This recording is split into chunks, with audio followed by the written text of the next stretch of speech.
Hello student, स्वागत है जी science class में। तो कैसे हैं आप लोग? उम्मीद है कि वो लोग स्वस्थ और मस्त होंगे और आप अपनी प्रिपरेशन आप करना स्टार्ट कर चुके होंगे। देखिए, आज की क्लास बहुत महत्वपूर्ण वाली है। यानी आज हम देखने वाले हैं क्लास 11 का चैप्टर सेकेंड जो केमिस्ट्री का है, जिसका नाम है स्ट्रक्चर ऑफ एटम। अब उसमें आपका हमने पिछले लेक्चर फर्स्ट में हमने बहुत सारी चीजें देखा, बेसिक्स देखा कि क्या चीजें कैसे कैसे इलेक्ट्रॉन प्रोटॉन का डिस्कवरी हुआ, कौन किस प्रयोग द्वारा उसको डिस्कवर किया। आज की क्लास हम देखने वाले हैं मॉडल ऑफ एटम्स, यानी एटम का मॉडल किसने दिया, किस तरीके से हम आज जान पाए हैं कि एक एटम किस किन चीजों से बना होता है और साथ उनमें वो किस रूप से व्यवस्थित होते हैं, किस रूप से सिचुएटेड होते हैं। इन सभी चीजों को आज हम क्लास में देखने वाले हैं। तो मेरा नाम है जयप्रकाश, आप देख रहे हैं जेपी साइंस क्लासेस। तो क्लास पूरा बने रहे ताकि आपका पूरा टॉपिक क्लियर हो जाए। चलिए स्टार्ट करते हैं। आज हम देखने वाले हैं, देखिए, मॉडल ऑफ एटम्स, जो आपके लिए बहुत महत्वपूर्ण है। ठीक, देखिए, आप सीबीएसई बोर्ड से, एसएससी बोर्ड से, या फिर आप आगे चलकर नीट एग्जाम देना चाहते हैं, तो इन तीनों एग्जाम के लिए आपका ये क्लास महत्वपूर्ण होने वाली है। किसी एग्जाम को अगर आप देना चाहते हैं, उसका प्रिपरेशन कर रहे हैं, तो ये क्लास आपके लिए ही है। तो चलिए स्टार्ट करते हैं अब। सबसे पहला देखिए है आपका क्या, मॉडल ऑफ एटम्स। एटम का मॉडल किसने दिया? तो सबसे पहले देखिए, यहाँ पर डायरेक्ट एटम का मॉडल नहीं आता, डायरेक्ट मॉडल नहीं आ गया। तो देखिए एक्चुअल हुआ क्या, स्टार्टिंग में जब डाल्टन ने क्या दिया था, बताया कि क्या है, the smallest individual particle that make a matter, उसके होता है आपका एटम। फिर बाद में पता चला कि एटम सबसे स्मॉलेस्ट नहीं है। फिर उसका क्या हो गया आपका, देखिए डिस्कवरी हुआ किसका, डिस्कवरी हुआ आपका इलेक्ट्रॉन, प्रोटॉन एंड न्यूट्रॉन। यानी इन तीनों का क्या हुआ, डिस्कवरी हुआ। जब इलेक्ट्रॉन प्रोटॉन न्यूट्रॉन इन तीनों की डिस्कवरी हो गया, हो चुकी, तब बाद में पता चला कि क्या ये एटम में किस तरीके से सिचुएटेड होते हैं, व्यवस्थित होते हैं। ठीक है, इनका किस तरीके से आपका जो भी होता है कंजर्वेशन होता है, किस तरीके से ये एक दूसरे से मिले होते हैं और किस तरीके से बनाए होते हैं। तो इन सब चीजों को बताया गया। तो देखिए, अब इसके लिए बताने के लिए कई प्रयोग किए गए और बाद में फिर बताया गया। तो यहाँ पर देखिए, there are two model R, यानी यहाँ पर आपको हम दो मॉडल है आज सबकी क्लास समझाने वाले हैं। जो आपका था जे थॉमसन का एटम मॉडल और आपका सेकंड था रदरफोर्ड का। ठीक है, तो दोनों चीजों को हम यहाँ पर देखने वाले हैं कि किस तरीके से इन्होंने दिया। तो सबसे पहला हम पढ़ते हैं, देखिए ये कब हुआ, ये आपका इलेक्ट्रॉन न्यूट्रॉन की डिस्कवर होने के बाद। तो चलिए, अगर आप ये चीज नहीं देखी हो कि इलेक्ट्रॉन प्रोटॉन न्यूट्रॉन की खोज ये डिस्कवर कैसे हुआ, किसने किया, किन प्रयोग द्वारा किया, किन एक्सपेरिमेंट द्वारा किया, तो डिस्क्रिप्शन लिंक है लेक्चर नंबर फर्स्ट, आप जाकर उसे जरूर देख लीजिए, क्योंकि लेक्चर फर्स्ट आप अटेम्प्ट करेंगे तभी सेकंड आपको ज्यादा समझ आएगा। ठीक है, या फिर अगर आप इसी को देखना चाहते हो, इसको देखने के बाद उसको जरूर देख लीजिएगा। चलिए अब स्टार्ट करते हैं। पहला पॉइंट, तो सबसे पहला देखिए है कि आपका Thompson model, atom model of atom. यानी यहाँ पर थॉमसन ने कौन सा मॉडल दिया, किसका, एटम का। तो एटम का जो मॉडल थॉमसन ने दिया था उसको हम समझते हैं। तो इन्होंने देखिए यहाँ पर फिगर आपको देख कर तो पता लगेगा इन्होंने कौन सा मॉडल दिया था। फिर भी आप सुन लीजिएगा। देखिए, थॉमसन ने क्या कहा, मतलब ये बहुत ज्यादा प्रयोग नहीं किया था इन्होंने। देखिए, बहुत ही अनलॉजिकल बातें बताई थी। जैसे जैसे समझो कि जैसे आप सबको अब आपने सोचा कि आज हम देंगे क्या, मॉडल ऑफ एटम, यानी आज हम परमाणु मॉडल देंगे। अब आपके सामने दिख गया क्या, आपके सामने देखो वाटरमेलन दिख गया। ये क्या है आपका, ये आपका है वाटरमेलन। देखो आप लिखा है क्या, ये आपका है वाटरमेलन, क्या आपका। तो आपके सामने दिख गया वाटरमेलन। अब आपने देखा कि हम इस परमाणु जो का मॉडल है इसी पे दे दें। इन्होंने बहुत ज्यादा प्रयोग नहीं किया, कोई एक्सपेरिमेंट खास नहीं किया था। इन्होंने बस क्या बताया, इन्होंने कहा जो आपका एटम होता है वो किस पर होता है। इन्होंने कहा कि एटम जो होता है वो कुछ वाटरमेलन से बिलोंग करता है, इसके जैसा दिखता है। मतलब मतलब इन्होंने कहा कि जैसे आप एक वाटरमेलन को देखिए, आप इस वाटरमेलन को देखिए, इसको लिए आप बीच से काट दिए। तो जब जैसे आप इसको क्या करते हैं, बीच से काट करते हैं, तो यहाँ से देखिए इसमें जो रेड वाला भाग कौन सा, ये जो आपका रेड वाला भाग, रेड, ये जो रेड वाला भाग है ये आपका टोटल रेड वाला क्या है, पॉजिटिव चार्ज। यानी जो जितना भी रेड वाला भाग होता है पूरा क्या होता है, पॉजिटिव चार्ज होता है। एंड इसमें देखिए जो ब्लैक वाले होती है, जो आपका है ब्लैक, जो ब्लैक वाला है इसके क्या सीड्स, इसके बीच जो है ब्लैक वाले, इनको उन्होंने कहा क्या, निगेटिव चार्ज, और इनको कहा इलेक्ट्रॉन। तो इस तरीके से उन्होंने कुछ एटम मॉडल दिया। ये देखिए क्या है एटॉमिक मॉडल, किसने दिया था, जे थॉमसन। उन्होंने क्या कहा, J Thomson in 1904 proposed that an atom was a sphere of positive electricity in which, sphere में होता है गोला होता है किसका, पॉजिटिव, मतलब जिसमें आपका पॉजिटिव जो चार्ज होता है वो फुल आपका होता है क्या, एक समान रूप से इक्वली क्या होता है, डिस्ट्रीब्यूट होता है। बट देखिए, embedded number of electrons sufficient of neutralize the positive charge। और उन्होंने फिर कहा कि इसमें क्या होता है, पॉजिटिव चार्ज टोटली क्या होता है, डिस्ट्रीब्यूट होता है इक्वली रूप से। और इसमें जो आपका माइनस चार्ज होता है, देखिए ये जो पॉजिटिव लिखे हैं यहाँ पर, ये वाले पॉजिटिव वाले, ये सब पॉजिटिव क्या है, ये बताने की पूरा जो रेड वाला भाग है ये पूरा क्या है, पॉजिटिव चार्ज है। और इसमें जो गोले गोले ये हैं, ये माइनस, ये आपके हैं इलेक्ट्रॉन, क्या है इलेक्ट्रॉन, और ये इलेक्ट्रॉन इतना सफिशियंट होते हैं कि यह पॉजिटिव चार्ज को न्यूट्रलाइज कर सकें, यानी यह न्यूट्रल हो जाए। ठीक है, तो इनके बॉट में कोई भी खास लॉजिक नहीं था, क्योंकि आगे चल के जो आपका इनका रूल था, मॉडल था, ये क्या हो गया, फ्लॉप हो गया, बंद हो गया। अच्छा, इन्होंने जो बातें बोली थी ये जो आपका एटम है, एटम के बारे में जो बातें बोले ये अपना पूरा टोटल गलत था, लेकिन एक बात इन्होंने सही बोला था, क्या वहाँ कौन सी बात थी जो इन्होंने सही बोला था, जो आपको भी पता होनी चाहिए। कि इन्होंने क्या कहा, इन्होंने कहा कि एटम एटम इज न्यूट्रल, ये इनकी बात सही थी कि एटम क्या होता है, न्यूट्रल होता है। मीन्स इन्होंने कहा कि पॉजिटिव नेगेटिव इतना होते हैं कि दोनों एक दूसरे को न्यूट्रल कर देते हैं, यानी यहाँ पर ना तो पॉजिटिव होता है ना ही नेगेटिव होता, कोई चार्ज नहीं होता किस पर, एक एटम पर। लेकिन जो अपने इन्होंने सिद्धांत दिया ये आपका कुछ गलत। ठीक है, तो अब इनके कुछ देखिए क्या थे, कुछ लिमिटेशन भी थी, क्या लिमिटेशन थी, तो यहाँ पर अगर लिमिटेशन बात करें इनके, तो Thomson model, through this model was able to explain the overall neutrality of the atom, यानी इसके अनुसार उन्होंने ओवरऑल न्यूट्रलिटी तो दिखा दिया ना, it could not satisfactorily explain the result of scattering experiment, यानी यह स्कैटरिंग यानी प्रकीर्णन जो एक्सपेरिमेंट था उसको नहीं दर्शा सके, and carried out by the Rutherford in 1911 it was rejected, यानी जब 1911 में स्कैटरिंग एक्सपेरिमेंट किया किसने, रदरफोर्ड ने, तब उन्होंने जो बातें बताई उन चीजों को ये क्या करे, सेटिस्फाइड नहीं कर रहे थे, इसलिए इनका नियम फ्लॉप हो गया, बंद। ठीक है, लेकिन इन्होंने एक बात सही बोला था, वो क्या था कि जो का एटम होता है न्यूट्रलाइज होता है, न्यूट्रलाइज उदासीन। ठीक, तो ये इन्होंने बातें बोली, तो आपको समझ में आ गया। अच्छा, यहाँ पर कुछ ये और आप जान लीजिए इसके बारे में, ये जो इन्होंने कहा था इसको एक नाम दिया गया था, इस मॉडल को एक नाम दिया गया था, इस मॉडल का नाम था, इस मॉडल का नाम था प्लम पुडिंग मॉडल। क्या नाम था, मॉडल नाम था प्लम प्लम पुडिंग मॉडल, या इसी को रेजिन पुडिंग मॉडल भी कहा गया था। क्या कहा गया था, रेजिन पुडिंग मॉडल।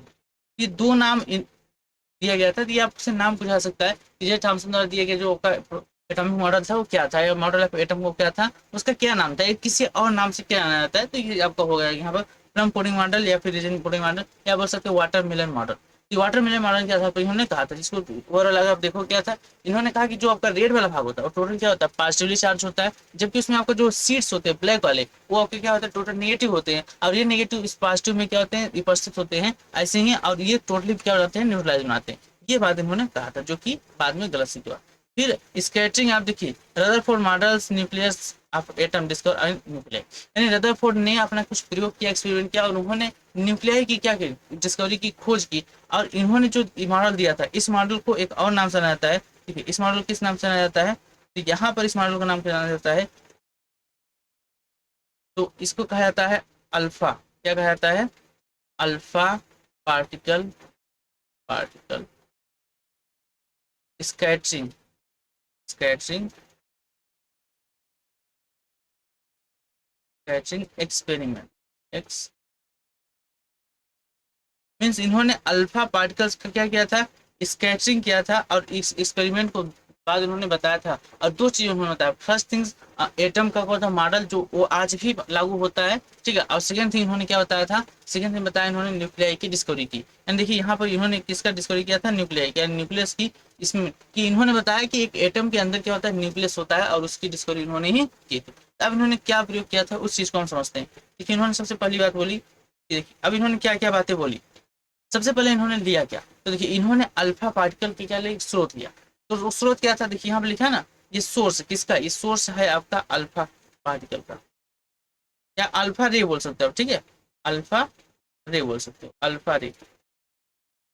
ठीक है, अल्फा रे का ये सोर्स है। अब सोर्स क्या होता है, देखिए ये आपका होता है, ये आपका यहाँ पर जो ये सोर्स है ये आपका था क्या, एक्चुअली इन्होंने रेडियम लिया था, क्या लिया था, रेडियम।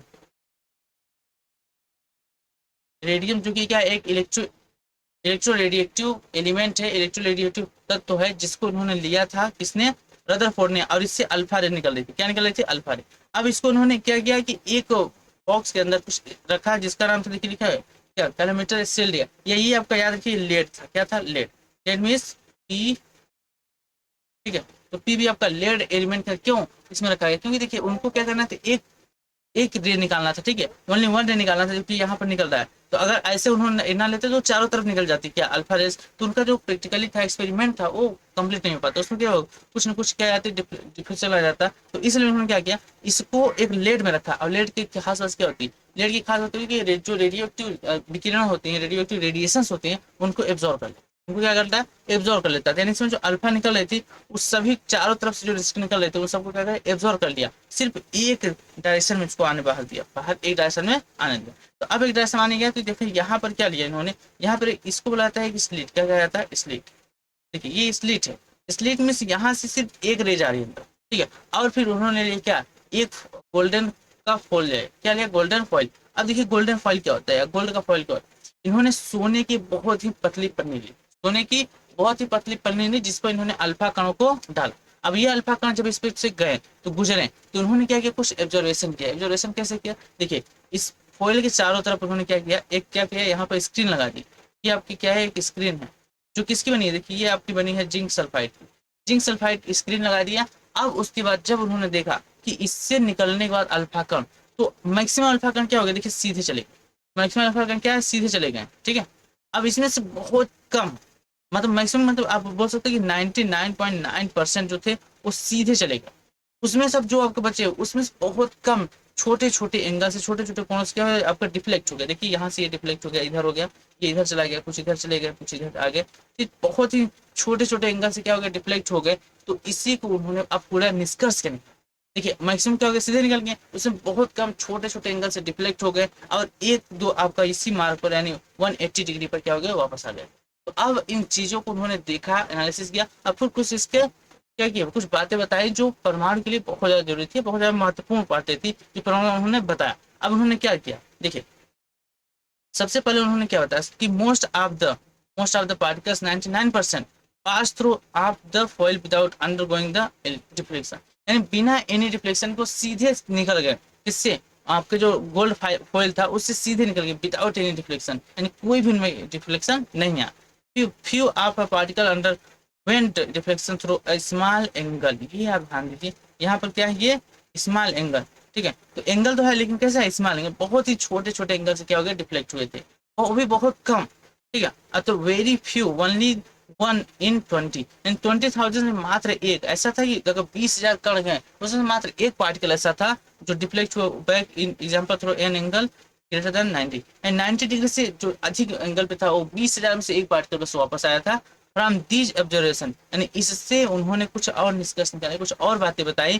तो Rutherford drew a following conclusion, उन्होंने एक कंक्लूजन दिया, एक निष्कर्ष निकाला। क्या निकाला कंक्लूजन, कि देखिए यहाँ पर आप इस चीज को समझिए, जो यहाँ पर था, देखिए ये एक्सपेरिमेंट हुआ था किस पर, आपका गोल्ड फॉइल पर। अब उस पर एक्सपेरिमेंट करने बाद उन्होंने कुछ यहाँ पर कंक्लूजन निकाला। क्या निकाला, कि देखिए यहाँ से मैक्सिमम या बहुत सारे क्या होते हैं कि अल्फा कण सीधे निकल जाते हैं, ठीक है। अब देखो यहाँ पर आपका पूरा फॉइल ही था, और यहाँ पर क्या है, यहाँ पर एक एटम को लिया उन्होंने, एक एटम को। अब उन्होंने क्या बता रहे हैं कि देखिए इसमें मैक्सिमम क्या सीधे निकल जा रहे हैं, इसमें कुछ छोटे छोटे अल्फा कण जो हैं वो आपके क्या हो रहे हैं, यहाँ से डिफ्लेक्ट हो जा रहे हैं, ठीक है। और उसमें से मात्र एक ऐसा अल्फा कण है जो 180 डिग्री पर क्या होगा, वापस हुआ है, ठीक है। अब इससे उन्होंने क्या क्या निष्कर्ष निकाला, तो सबसे पहला ये निष्कर्ष निकाला, देखिए मैक्सिमम जो आपके थे अल्फा पार्टिकल्स वो सीधे चले गए, मीन्स जो आपका एटम होता है उसमें बहुत सारे एम्प्टी स्पेस होता है, बहुत सारे खाली स्थान होता है। दूसरी बात, इसमें से क्या होगी, कुछ ना कुछ छोटे छोटे एंगल पे क्या होगी, ये डिफ्लेक्ट हो गए, मीन्स इसके सेंटर में कहीं ना कहीं पॉजिटिव है, पॉजिटिव चार्ज है, क्योंकि अल्फा जो पार्टिकल्स होते हैं, क्या अल्फा पार्टिकल जो होते हैं आपके, अल्फा पार्टिकल ये क्या होते हैं, ये पॉजिटिवली चार्ज होते हैं। कैसे होते हैं, पॉजिटिवली चार्ज होते हैं, ये पॉजिटिव चार्ज होते हैं। अब पॉजिटिव चार्ज से डिफ्लेक्ट हो सकता है, नेगेटिव चार्ज से कभी डिफ्लेक्ट नहीं होगा, मीन्स इसके अंदर कहीं ना कहीं पॉजिटिव चार्ज है। फिर उन्होंने बताया कि देखिए एक ऐसा तो जो सीधे वापस आ गया, मीन्स अल्फा कण क्या है, हैवी पार्टिकल से, और ये वापस तभी आएंगे जब किसी हैवी पार्टिकल से टकराएंगे। इसका मतलब कि इसके सेंटर में कहीं ना कोई हैवी पार्टिकल है जिससे ये टकरा कर वापस आए। तो इन्हीं चीजों को यहाँ पर लिखा हुआ है, इन चीजों को आप पढ़ सकते हैं। जैसे आप अगर बोर्ड की प्रिपरेशन कर रहे हैं या फिर आप नीट एग्जाम प्रिपरेशन कर रहे हैं, तो वहां से थोड़ी क्वेश्चन बन सकता है यहाँ से। तो देखिए, since most of the alpha particle pass through an foil without undergoing any deflection, बिना किसी डिफ्लेक्शन को सीधे निकल गए, तो therefore must be sufficient empty space with in atom, यानी एटम के अंदर बहुत सारा स्पेस होगा। समझ में आएगा आपको यह चीज। अब इसको फिर बात करते हैं, since few particles were deflected through small angle and alpha particle were positively, देखिए यहाँ पे क्या अल्फा लिखा है, positively charged particles, these could be deflected only by some positive charge present within the, means कह रहा है कि अल्फा पार्टिकल्स क्या होते हैं, पॉजिटिव चार्ज होते हैं। अब पॉजिटिव चार्ज कभी भी डिफ्लेक्ट कब होंगे, जब वो किसी पॉजिटिव चार्ज से इंटरेक्ट करेंगे तभी वो डिफ्लेक्ट हो सकते हैं। इसका मतलब कि अल्फा का पॉजिटिव चार्ज है और डिफ्लेक्ट हो रहे हैं, मीन्स एटम के अंदर कहीं ना कहीं पॉजिटिव चार्ज है। फिर आगे, the alpha particle deflected were those which passed very close to this positive body, और जो इस पॉजिटिव बॉडी की जो अंदर उसकी है एटम के अंदर, वहां के बहुत पास गए, बहुत ज्यादा क्लोज गए, वही क्या हुए, डिफ्लेक्ट हुए, और जो दूर थे वो सीधे चले गए। ठीक है, since some alpha particles were deflected back and alpha particle were heavily particles, अगर इसमें कुछ ऐसे पार्टिकल्स तो बैक होके वापस आ गए। तो अब ऐसा क्यों हुआ कि अल्फा पार्टिकल्स जो होते हैं वो हैवी पार्टिकल्स होते हैं, this could be deflected back only when they strict means होता है जिस बहुत पास जाए, नजदीक जाए, फिर टकराए किससे, heavier body inside the atom, यानी एटम के अंदर कोई ना कोई ऐसा हैवी बॉडी है जिससे वो क्या हो स्ट्रिक करके वापस आ रहे हैं अपने ही फिर से रास्ते पर। इसका मतलब उसमें कोई ना कोई हैवी पार्टिकल है। फिर since the number of alpha particle deflected back is very small, जबकि आप देख रहे हो कि अल्फा पार्टिकल जो बैक आ रहे हैं उसमें जो नंबर बहुत कम है, बहुत कम, मतलब एक दो आ रहे हैं। इसका मतलब क्या है, this so that the heavy body present in the atom must be occupying a very small volume, means जो वहां पर हैवी बॉडी है वो बहुत ही कम वॉल्यूम में है, बहुत ही कम आयतन में स्थित है। This small heavy positively charge body present with in the atom was called, और इसी हैवी बॉडी को क्या कहा जाता है, कॉल्ड न्यूक्लियस। तो इन्होंने इसी को बताया कि एटम के अंदर क्या होता है, न्यूक्लियस होता है। तो जो हैवी बॉडी था जहां पर पॉजिटिव चार्ज था उसी को इन्होंने क्या कहा, एटम। ये इनका निष्कर्ष था। मीन्स अब इस चीज को आप चाहते हैं तो यहाँ पर देख सकते हैं, देखिए कैसे देख सकते हैं आप, एक चीज यहाँ पर आपको ड्रॉ करके दिखा रहा हूँ। ओके, देखिए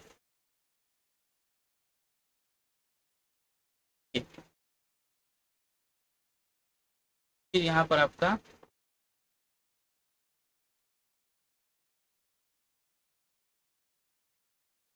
अब ध्यान समझिए यहाँ पर,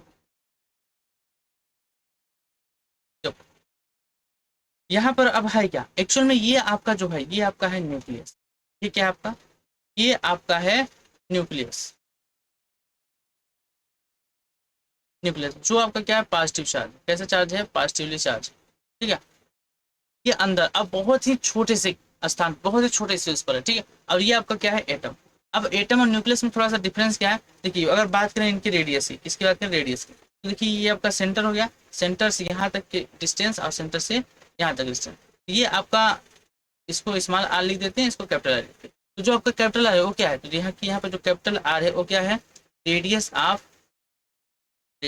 ऑफ एटम। तो आपका जो रेडियस ऑफ एटम है वो आपका क्या है, कैपिटल आर। और वहीं पर अगर स्मॉल की बात करते हैं, ये क्या है आपका, ये आपका है रेडियस ऑफ। तो यहाँ पर आपका न्यूक्लियाई के जो आपका रेडियस स्मॉल आर और कैपिटल आर, इनकी अगर वैल्यू की बात करें तो देखिए आपका जो कैपिटल आर होता है, कैपिटल आर इक्वल टू ये होता है आपका 10⁻⁻10 मीटर, इस रेंज में होता है, 10 इतना रेंज का होता है। ठीक है, और वहीं पर अगर स्मॉल की बात ये होता है 10⁻−15 मीटर रेंज। मीन समझ रहे हैं, इन दोनों के बीच का डिफरेंस कितना है, इन दोनों के बीच डिफरेंस आपको आप देखेंगे तो ये 15 है, ये 10 है। मीन्स अगर इनके बीच डिफरेंस देखेंगे आप, क्या देखेंगे, डिफरेंस। अगर आप यहाँ देखना चाहें क्या डिफरेंस, अगर इनके बीच क्या देखना है आपको, डिफरेंस, यहाँ पर आपका डिफरेंस आता है 10⁻5, 10⁻5 का डिफरेंस आता है किसमें, न्यूक्लियाइज और एटम के रेडियस में। ये बहुत ज़्यादा है। ठीक है, अगर इन दोनों कंपेयर करेंगे बहुत ज़्यादा आ जाएगा। तो ये होता है यहाँ पर, तो इनका साइज आपको पता होना चाहिए कि एटम का जो रेडियस होता है वो कितना होता है, और साथ ही आपका न्यूक्लियस का रेडियस कितना होता है। ठीक है, देखिए आपका, देखिए एटम का जो होता है 10⁻−10 की रेंज में होता है। वहीं पर अगर बात करें किसका रेंज, किसकी रेंज की, एटम की, तो 10, न्यूक्लियस के 10 पावर होता है -15। ये दोनों आपको यहाँ पर पता होना चाहिए, इनकी कितनी वैल्यू है। ठीक है, तो ये चीजें आपको पता होनी चाहिए। इतनी खोज रदरफोर्ड ने दिया था और बताया था कि न्यूक्लियाई प्रेजेंट होता है किसके अंदर, एटम के अंदर। और दूसरी बात उन्होंने ये भी बताया था कि ये पॉजिटिवली चार्ज होता है, क्या चार्ज होता है, पॉजिटिवली चार्ज। ठीक है, इतनी बातें उन्होंने बताया, तो ये आपको यहाँ पर नोट करके रखना है। चलिए अब बढ़ते हैं इसके आगे। तो इसके आगे अब देखिए हम पढ़ने वाले हैं क्या, atomic number and atomic mass. अब इस चीज को आप समझिए, देखिए यहाँ पर देखिए एटॉमिक नंबर्स और एटॉमिक मास एक्सप्रेस करने के लिए आपको यहाँ पर एक सिंबल होता है। देखिए एक सिंबल क्या होता है, एक्चुअली यहाँ होता है यक्स, ओके, और इसके नीचे यहाँ पर जेड लिखा होता है, यहाँ पर लिखा होता है ए।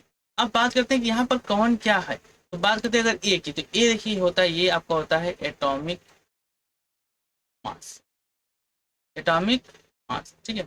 देखिए यहाँ पर होता है एटॉमिक मास, या इसी को बोलते हैं क्या, मास नंबर, क्या बोलते हैं, मास नंबर। ये दोनों आपको पता होना चाहिए। सेकेंड थिंग यहाँ क्या है, जेड, तो जेड को बोलते हैं, देखिए इसको बोलते हैं एटॉमिक नंबर। तो जेड आपका होता है एटॉमिक नंबर, और ए क्या होता है, एटॉमिक मास और मास नंबर। और यहाँ पे यक्स क्या है, यक्स आपका है एलिमेंट, यक्स क्या है, एलिमेंट।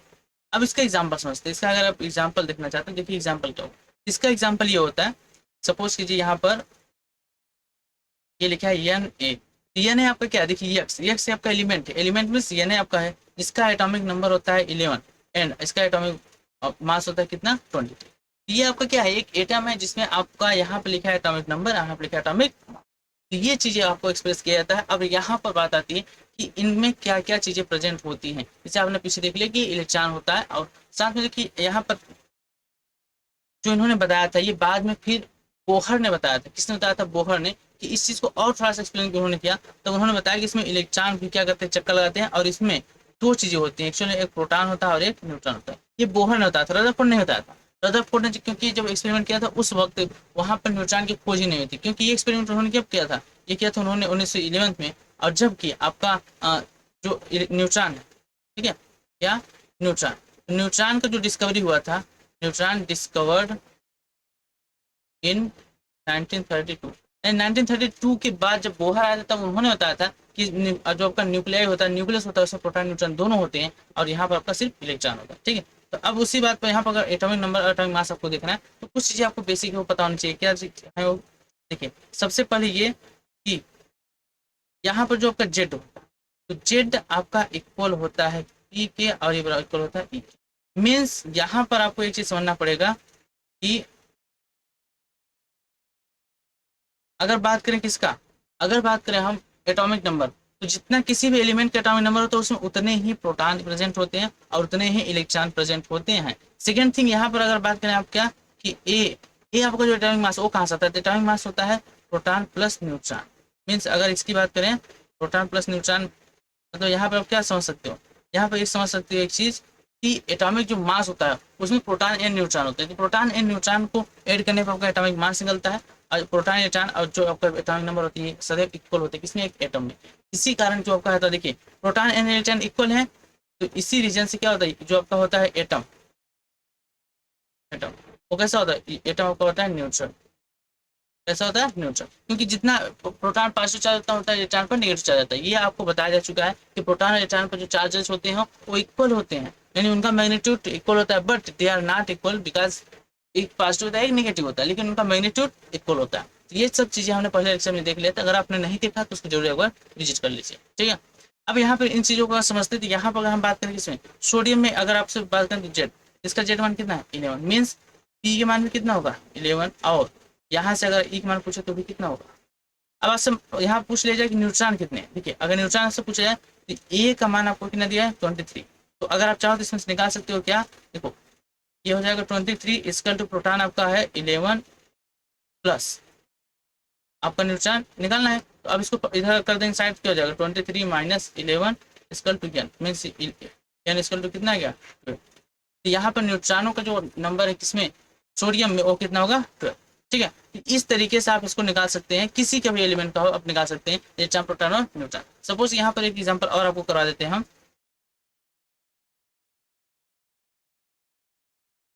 जैसे यहाँ पर हम लिख दिए आपका बोरान 511, मीन्स यहाँ पर अगर बोरान 511 की बात करें तो देखो यहाँ पर आपका क्या है, ये आपका है 5, means Z equal to P equal to E कितना है 5, और ए के वैल्यू कितना दिया है 11।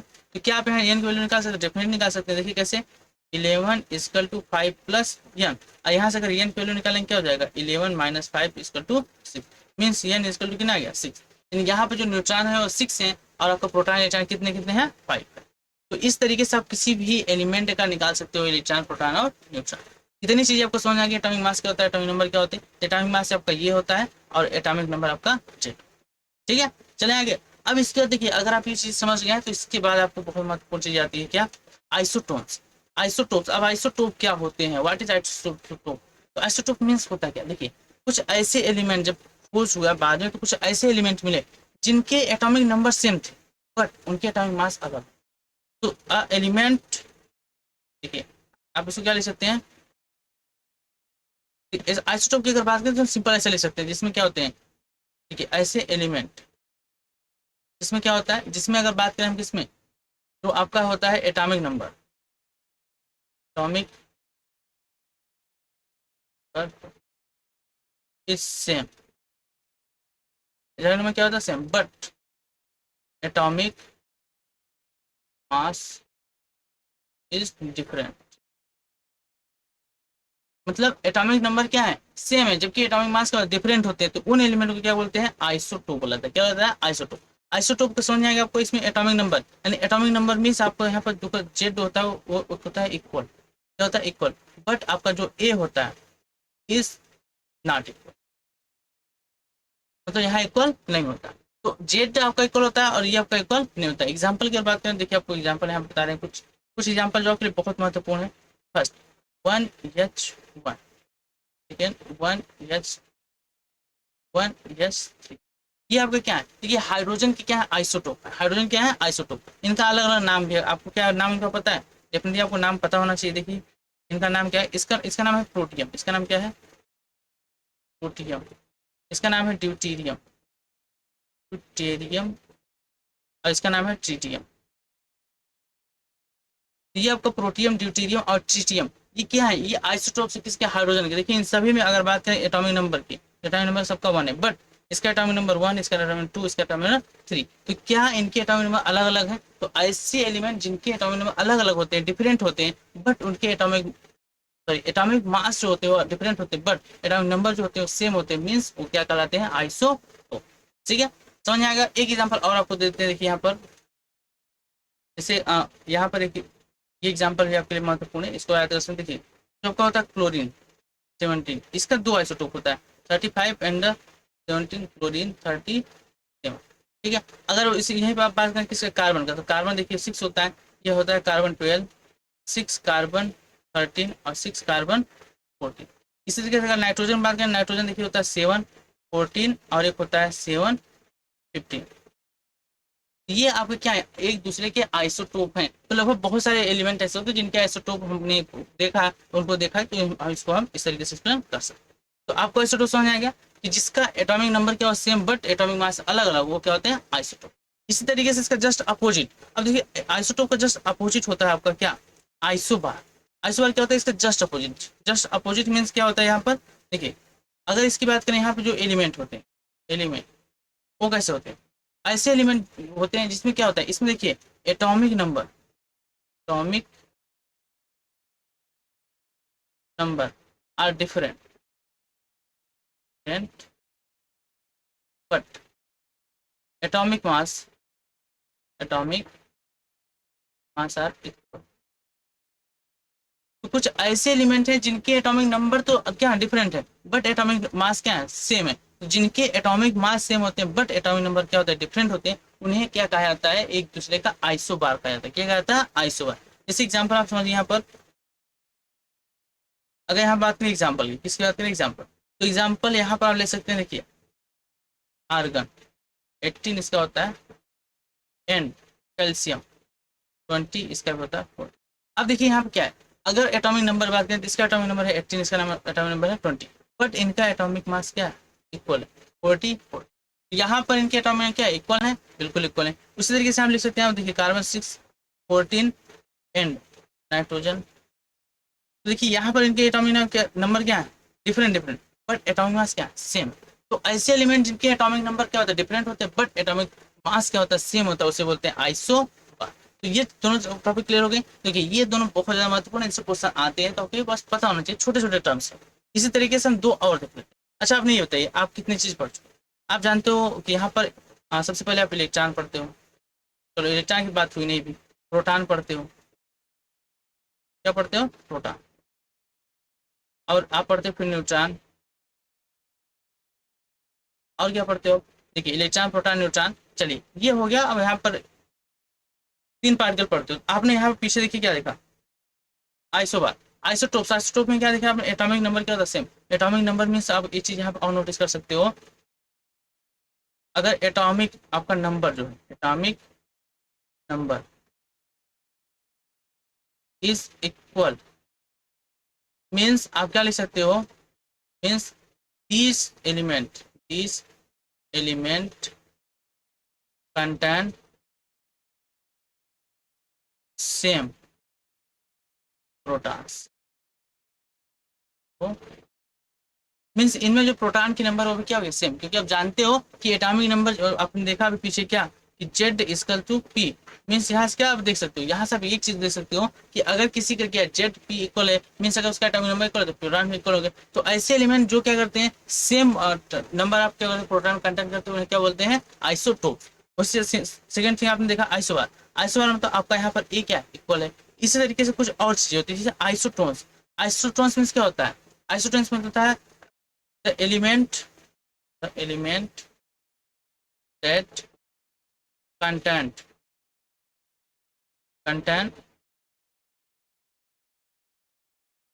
same number of neutrons.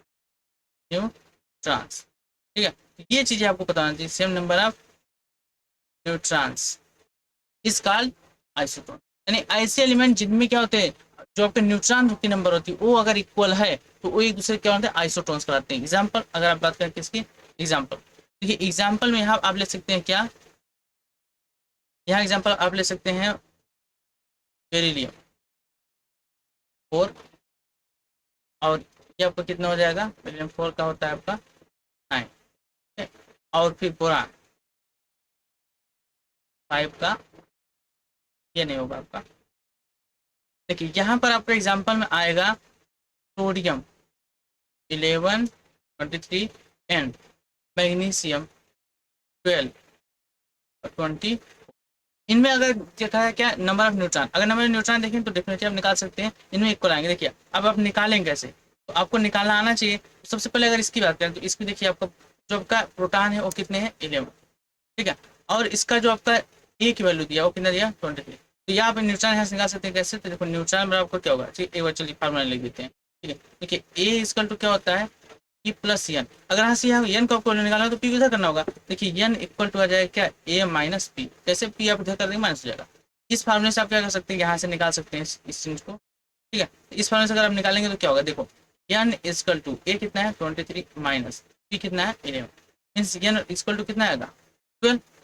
Same आप इसको कर दीजिए, अगर यहाँ करेंगे तो देखिए यहाँ से क्या होगा, पी इक्वल टू आपको कितना है 12, क्योंकि इसका अराउंड में क्या है 12 है। इस तरीके से अगर ए इक्वल टू देखेंगे तो इसका है 24। यहाँ पर एन अगर हम निकालेंगे तो क्या करेंगे, 24 माइनस 12 इक्वल टू क्या हो जाएगा, एन इक्वल टू, मीन्स यहाँ पर अगर आप देखें तो यहाँ पर आपका इन दोनों का जो आपका आया है 12, तो न्यूट्रॉनों की जो नंबर है, नंबर ऑफ न्यूट्रॉन दोनों क्या है 12 आया। मीन्स ये दोनों एक दूसरे क्या है, आइसोटोन्स। क्यों, क्योंकि दोनों न्यूट्रॉनों की जो नंबर है वो इक्वल है। ठीक है, इसी तरीके से और एग्जाम्पल ले सकते हैं, जैसे यहाँ पर ले सकते हैं पोटेशियम 19, 39 एंड कैल्शियम 20। ठीक है, आप इसको भी यहाँ पे ले सकते हैं।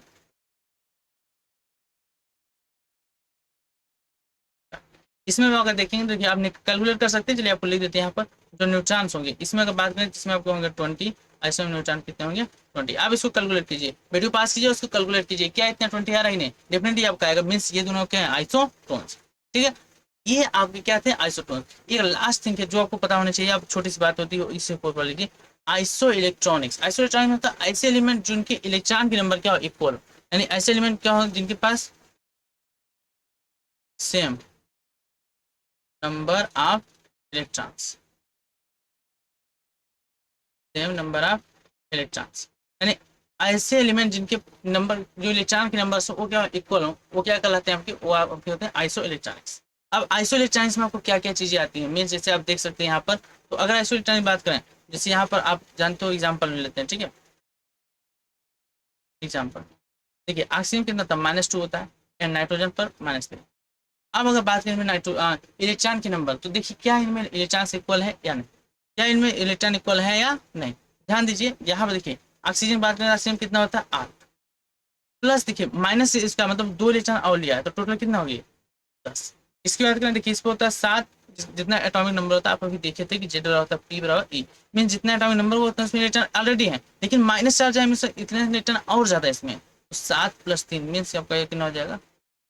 तो क्या दोनों में इलेक्ट्रॉनों के नंबर जो है इक्वल है, डेफिनेटली इक्वल है। अगर इक्वल है मीन्स ये आपका सही है। यहाँ पर ये आपका जो है इनमें क्या होता है इलेक्ट्रॉनों के नंबर सेम, अगर इलेक्ट्रॉन नंबर सेम तो आप बोल सकते हैं कि यहाँ पर इलेक्ट्रॉनों के सेम। एग्जाम्पल और कुछ ले लेते हैं जैसे आर्गन, और आपका यहाँ पर जाएगा क्लोरीन। अब आर्गन बताइए कितना होता है, आर्गन का एटम नंबर होता है 18, मीन्स यहाँ पर होगा 18 इलेक्ट्रॉन होंगे, इस पर होता है 17। अब 17 देखिए है बट इस पर एक माइनस चार्ज मतलब एक इलेक्ट्रॉन आ गया, तो एक इलेक्ट्रॉन अगर आ जाएगा तो क्या होगा 17 18, तो ये भी कितना हो गया, इनमें क्या हो गया इलेक्ट्रॉन जो है वो आपके क्या है सेम। अच्छा ये एलिमेंट के केस में नहीं, और कंपाउंड के केस में भी ऐसा हो सकता है, ठीक है, ऐसा नहीं सिर्फ एलिमेंट हो रहा है, ऐसा कंपाउंड में भी हो सकता है। जैसे सपोज कीजिए यहाँ पर आपका एक हो गया वो देखिए CO2, इसका अगर इलेक्ट्रॉन नंबर देखा जाए और यहाँ पे देख सकते हो आप क्या जन जन टू। अब इस चीज को समझिए, देखिए यहाँ पर अगर देखें CO2 इसमें इलेक्ट्रॉन कितने हो गए, देखिए 6 इसमें है और 8 होते हैं, 8 8 कितना हो जाएगा, देखिए 2 ऑक्सीजन का 8 दूना 16, मतलब यहाँ पर आपको 16 ये होगा 22, मीन्स यहाँ पर आप देख सकते हैं कितना है, तो नाइट्रोजन कितना 7 और 2 है मतलब 7 14 होगा, प्लस यहाँ पर ऑक्सीजन होता है 8, ये भी कितना आ गया 20, मीन्स दोनों में इलेक्ट्रॉन क्या इक्वल है। ये दोनों आपके carbon dioxide and nitrous oxide, ये दोनों के दोनों क्या है एक दूसरे के आइसो इलेक्ट्रॉनिक्स, कैसे हैं आइसो इलेक्ट्रॉनिक्स, क्यों इनमें नंबर ऑफ इलेक्ट्रॉन क्या है इक्वल है। बस यही आपको चीज समझना था कि आइसो इलेक्ट्रॉन क्या होते हैं, आइसोटोन्स क्या होते हैं, आइसोबार क्या होते हैं, आइसोटोप्स क्या होते हैं, ये चीजें भी आपको समझना था। और साथ ही आज की क्लास में जेड थॉम्सन का एटॉमिक मॉडल एंड रदरफोर्ड का experiment alpha particle scattering experiment हमने देखा, जो आपके लिए बहुत ज्यादा महत्वपूर्ण था, ठीक है। ये टॉपिक्स भी बहुत छोटे थे लेकिन आपको क्वेश्चन आ सकते हैं, कोई ऐसा इशू नहीं कि नहीं आते, ये आपको पता होना चाहिए। तो आज क्लास यहीं तक रखते हैं, उम्मीद है कि जितना पढ़ा आपको हर एक चीज अच्छे से समझ में आया होगा। तो अगर क्लास अच्छी लगी तो लाइक जरूर कीजिएगा, चैनल पर चैनल सब्सक्राइब कर लीजिए ताकि आगे के जो लेक्चर्स आए आपके सबसे पहले नोटिफिकेशन पहुंच जाए।